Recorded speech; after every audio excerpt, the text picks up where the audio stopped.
അഫ്ഗാനിസ്ഥാൻ ഭരിക്കുന്നത് താലിബാൻ ഭരണകൂടമാണ്.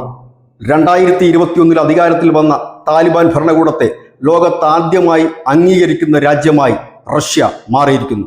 ഇതിനു മുമ്പ് UAE, ചൈന, ഇന്ത്യ തുടങ്ങിയ രാജ്യങ്ങളെല്ലാം തന്നെ നയതന്ത്ര പ്രതിനിധികളെ തങ്ങളുടെ രാജ്യത്ത് പ്രവർത്തിക്കാൻ അനുവദിച്ചിരുന്നുവെങ്കിലും അവരെ ഔദ്യോഗികമായി അംഗീകരിച്ചിരുന്നില്ല.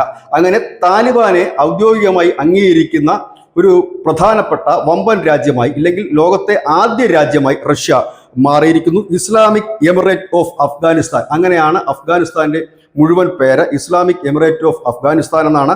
അതിനെ റഷ്യ ഔദ്യോഗികമായി അംഗീകരിച്ചു. ഇത് സംബന്ധിച്ചുള്ള ഒരു കരാറിൽ റഷ്യൻ അംബാസിഡർ ദിമിത്രി ഷെർണോവും അഫ്ഗാൻ വിദേശകാര്യമന്ത്രി മൗലവി അമീർ ഖാനും ഒപ്പുവെക്കുകയും ചെയ്തിരിക്കുന്നു. ഇതിൽ വലിയ സന്തോഷമാണ് ഈ മൗലവി അമീർ ഖാൻ രേഖപ്പെടുത്തിയിരിക്കുന്നത്. ഇതൊരു തുടക്കം മാത്രമാണ്. വരും നാളുകളിൽ കൂടുതൽ രാജ്യങ്ങൾ താലിബാൻ ഭരണകൂടത്തെയും അഫ്ഗാൻ ഭരണകൂടത്തെയും അംഗീകരിക്കും എന്ന് തന്നെയാണ് അവർ പറയുന്നത്. ചരിത്രപരമായ ഒരു ചുവടുവെപ്പ് എന്നാണ് റഷ്യ ഇതിനെക്കുറിച്ച് പറയുന്നത്.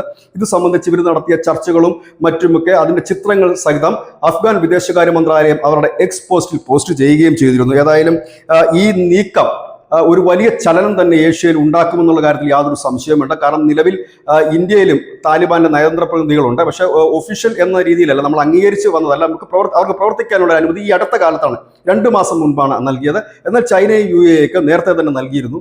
ഏതായാലും വരും ദിവസങ്ങളിൽ ഒരുപക്ഷെ ഇന്ത്യയും ചൈനയും UAE അടങ്ങുന്ന രാജ്യങ്ങളൊക്കെ താലിബാൻ ഭരണകൂടത്തെ അല്ലെങ്കിൽ അഫ്ഗാൻ ഭരണകൂടത്തെ അംഗീകരിച്ചാലും അത്ഭുതപ്പെടേണ്ടതില്ല. ഇതിനിടയിൽ മറ്റൊന്നു കൂടി സംഭവിച്ചിരിക്കുന്നു. 2024 താലിബാനെ ഭീകര സംഘടനകളുടെ പട്ടികയിൽ നിന്ന് റഷ്യ ഒഴിവാക്കുകയും ചെയ്തിരുന്നു. News desk Malayalam.